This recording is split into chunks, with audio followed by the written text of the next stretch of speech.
జూబ్లీహిల్స్ బరిలో జాగృతి అట. బీఆర్ఎస్ కు షాక్ ఇచ్చేలా కవిత స్ట్రాటజీ, గులాబీ ఓటు బ్యాంకు చీలికకు ప్లాన్, ముఖ్య నేతలతో ఇంటర్నల్ రివ్యూ, తొలిసారి జాగృతి పేరుతో పోటీకి సన్నద్ధం. ఇప్పటికే నియోజకవర్గంలో సైలెంట్ సర్వే, కవిత చర్యలతో కంగారు పడుతున్న బీఆర్ఎస్. ఇప్పుడు కవితకు పడేటువంటి ఓట్లు ఎవరి ఉంటాయి? కవితకు పడేటువంటి ఓట్లు ఎవరి వస్తాయి? మళ్ళీ బీఆర్ఎస్ఏ. దానివల్ల ఏమవుతుంది?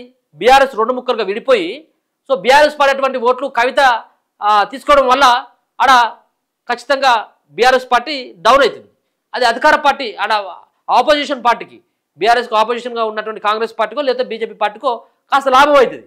కానీ బీఆర్ఎస్ పార్టీ ఓటుని మాత్రం చీలేటువంటి అవకాశం ఉంటుంది. ఈ ప్రయత్నం కవిత చేయబోతా ఉంది. జూబ్లీహిల్స్ ఉప ఎన్నిక బరిలో తెలంగాణ జాగృతి నిలుస్తుందా అంటే అవుననే సమాధానం వినిపిస్తున్నది. అందుకు జాగృతి ముఖ్య నేతలు, బీసీ సంఘాల నేతలతో ఇంటర్నల్ రివ్యూలు నిర్వహిస్తున్నట్లు సమాచారం. అందులో ఎక్కువ శాతం మంది బరిలో నిలవాలనే అభిప్రాయం వ్యక్తం చేసినట్లు విశ్వసనీయ సమాచారం. కవిత జాగృతి తరపున అభ్యర్థిని బరిలో నిలిపితే బీఆర్ఎస్ ఓటు బ్యాంకులు చీలే. ఇప్పుడు కవితే అవసరమైందంటే కవిత నిలబడేటువంటి అవకాశం కూడా ఉన్నదట. ఎందుకంటే ఇప్పుడు ఆమె ఎమ్మెల్సీ కూడా కాదు కదా, మొన్న రాజీనామా చేసింది కదా. సో ఆమె ఎమ్మెల్సీకి రాజీనామా చేసింది. అవసరమైనట్టు ఉంటే ఆమె జూబ్లీహిల్స్ బరిలో కల్వకుంట్ల కవిత జాగృతి నుంచి నిలబడేటువంటి అవకాశం అయితే స్పష్టంగా కనబడతా ఉంది. దీనిపైన ఇప్పటికే ఆమె వాళ్ళ సంబంధించినటువంటి క్యాడర్ తోటి ఆమె చర్చలు జరుపుతున్నట్టుగా తెలుస్తూ ఉన్నది. బీఆర్ఎస్కు డ్యామేజ్ అవుతుంది. బీఆర్ఎస్ పార్టీని వీడిన తర్వాత కవిత కొత్త రాజకీయ పార్టీని స్థాపించేందుకు సన్నాహాలు చేసుకున్నట్లు ప్రచారం ఊపందుకున్నది. ఈ క్రమంలో జూబ్లీహిల్స్ ఉప ఎన్నికల్లో తన బలాన్ని పరీక్షించుకోవాలని ఆమె ఆలోచిస్తున్నారని, అందుకు ప్రణాళికలు రూపొందిస్తున్నారని రాజకీయ వర్గాల్లో ప్రచారం సాగుతున్నది. ఆమె పోటీ చేస్తే బీఆర్ఎస్కు నష్టమేనని, జాగృతికి దక్కే ప్రతి ఓటు బీఆర్ఎస్ ఓటేనని, తద్వారా పార్టీ ఓటు బ్యాంకును చీల్చే అవకాశం ఉందని గులాబీ నేతలు మదన పడుతున్నట్లు సమాచారం. ఇప్పటికే కవిత సస్పెన్షన్ అనంతరం బీఆర్ఎస్ శ్రేణుల్లో తీవ్ర గందరగోళం నెలకొన్నది. అందుకని చెప్పేసి ఇప్పుడు కవితను బుజ్జగించేటువంటి ప్రయత్నం చేస్తూ ఉన్నది బీఆర్ఎస్ పార్టీ.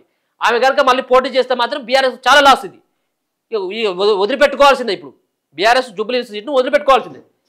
కవిత పోటీ చేస్తారా, మరొకరిని దింపుతారా? కేసీఆర్ కుటుంబం సభ్యురాలుగా పార్టీలో కీలక నేతగా ఉన్న కవిత ఎగ్జిట్ రాజకీయాలను ప్రభావితం చేస్తుందని ఇటీవల ఓటా అనే సంస్థ నిర్వహించిన సర్వేలో వెల్లడైంది. బతుకమ్మ వంటి సాంస్కృతిక కార్యక్రమాల ద్వారా ప్రజలకు చేరువైన కవిత జూబ్లీహిల్స్ ఉప ఎన్నికల్లో బీఆర్ఎస్ నష్టం చేకూర్చే అవకాశం లేకపోలేదు. ఆమెపై మహిళల్లో సానుభూతి కూడా ఉన్నది. ఇప్పటికే తెలంగాణ జాగృతి పార్టీ లేదా తెలంగాణ బహుజన రాష్ట్ర సమితి పేరుతో కొత్త రాజకీయ శక్తిని తెరపైకి తీసుకురావాలని ఆమె ప్లాన్ చేస్తున్నట్లు ప్రచారం సాగుతున్నది. ఈ క్రమంలోనే జూబ్లీహిల్స్ ఉప ఎన్నికల్లో పోటీ చేయాలని యోచిస్తున్నట్లు సన్నిహితులు పేర్కొంటున్నారు. ఒకవేళ పోటీ చేయకపోయినా తెలంగాణ జాగృతి తరపున అభ్యర్థిని బరిలో నింపాలని ఆమె యోచిస్తున్నట్లు సమాచారం. ఒకవేళ ఆమె దిగుతున్నాం, ఆమె రంగంలోకి దిగుదాం, లేకపోయినట్టు ఉంటే ఆ జాగృతి నుంచి వేరే వాళ్ళను దింపి ఆమె ప్రచారంలోకి దూసుకుపోవాలని ఆమె ప్రయత్నం చేస్తున్నట్టుగా ఒక వార్త కనబడతా ఉన్నది. పార్టీ నేతల సమావేశంలో ఆందోళన. బీఆర్ఎస్ నుంచి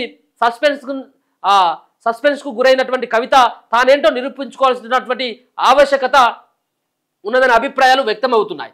బీఆర్ఎస్తో విభేదించిన అనంతరం రాజకీయంగా తన ప్రభావం చూపించకుండా సైలెంట్గా ఉంటే అది తన రాజకీయ భవిష్యత్తును దెబ్బతీస్తుందని జాగృతి సీనియర్ నేతలు యోచిస్తున్నట్లు సమాచారం.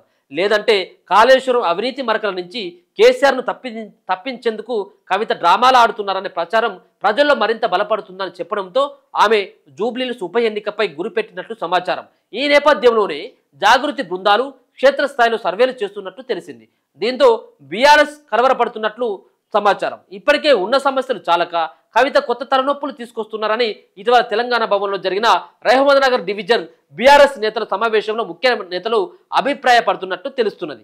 జూబ్లీహిల్స్లో సెటిలర్ల ప్రభావం అధికంగా ఉన్నా కూడా కవిత బీఆర్ఎస్కు నష్టం చేస్తారని జాగృతి నేతలు సంప్రదాయ తెలంగాణ మహిళా ఓటర్లను పెద్ద ఎత్తున ఆకర్షించే అవకాశం ఉందని ఆందోళన వ్యక్తం చేస్తా ఉన్నారు. అన్ని వైపుల సమస్యలు, పార్టీలో నెలకొన్న అంతర్గత కలహాలు, కేసీఆర్ కుటుంబ సమస్యలు, స్థానిక నాయకుల మధ్య సఖ్యత లేకపోవడం వంటి కారణాలతో బీఆర్ఎస్ సతమతం అవుతున్నది. మరోవైపు మాగంటి సునీత, మాగంటి వజ్రనాథ్ వర్గాల మధ్య ఉన్న విభేదాలు, అటు ఉప ఎన్నిక టికెట్ ఆశించి భంగపడిన మరో నేత వర్గం పార్టీ నాయకత్వం తీరుపై తీవ్ర అసంతృప్తితో ఉన్నట్టు ప్రచారం సాగుతున్నది. ఈ నేపథ్యంలో రాజకీయ సమీకరణాలు అనుకూలంగా లేని పరిస్థితులకు తోడు తాజాగా బీఆర్ఎస్ను కవిత టెన్షన్ పెడుతున్నారు. ఈ పరిస్థితుల నేపథ్యంలో బీఆర్ఎస్ ఎలా ముందుకు పోతుంది, సిట్టింగ్ స్థానాన్ని నిలబెట్టుకుంటుందా లేదా అనేది ఇప్పుడు రాజకీయ వర్గాల్లో ఒక హాట్ టాపిక్గా మారిపోయింది. సో ఒక పక్కన బీఆర్ఎస్ పార్టీకి జూబ్లీహిల్స్ మొన్న సిట్టింగ్ స్థానం, ఇప్పుడు మాగంటి కుటుంబంలోనే గొడవలు ఉన్నాయి.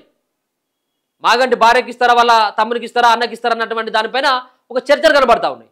దాంతోపాటు ఇప్పుడు మళ్ళీ కవిత పోటీ చేస్తే మళ్ళీ ఇబ్బంది. కవిత పోటీ చేస్తే బీఆర్ఎస్ ఇబ్బంది. అప్పుడేమో అధికారంలో బీఆర్ఎస్ పార్టీ ఉంది కాబట్టి బీఆర్ఎస్కు అనుకూలంగా అప్పుడు మాగంటి గోపీనాథ్ గెలిచిండు. ఇప్పుడు అధికారంలో కాంగ్రెస్ పార్టీ ఉంది కదా. సో మరి కాంగ్రెస్ పార్టీకి అవకాశాలు కూడా చాలా మెండుగా ఉన్నాయి, గెలిచేటువంటి అవకాశాలు. ఇప్పుడు బీఆర్ఎస్ పార్టీకి పెద్ద సవాల్. రానున్నటువంటి జిహెచ్ఎంసీ ఎన్నికల్లో జూబ్లీహిల్స్ ఎన్నిక యొక్క ప్రభావం పడుతుంది. ఇది ప్రతిష్టాత్మకంగా తీసుకుంది బీఆర్ఎస్ పార్టీ. ఇప్పుడు కవితతో కొత్త చిక్కులు పడ్డాయి. కవిత ఎంతో కొంత డ్యామేజ్ చేస్తుంది. ఇప్పుడు కవిత కనుక పోటీ చేసిన, కవిత తరపున ఇంకెవరైనా నిలబెట్టినా, కవిత అక్కడ జాగృతి తరపున పోటీ చేసేటువంటి అభ్యర్థి కోసం ప్రచారం చేసినా అది బీఆర్ఎస్ పడేటువంటి ఓట్లను చిలుస్తుంది తప్పించి వేరే పార్టీ కావు. కాబట్టి కవిత పోటీ చేస్తే మాత్రం బీఆర్ఎస్కి అక్కడ చావు దెబ్బ పట్టేటువంటి పరిస్థితి కనబడతా ఉన్నది. చూడాలి మరి ఏమైతే.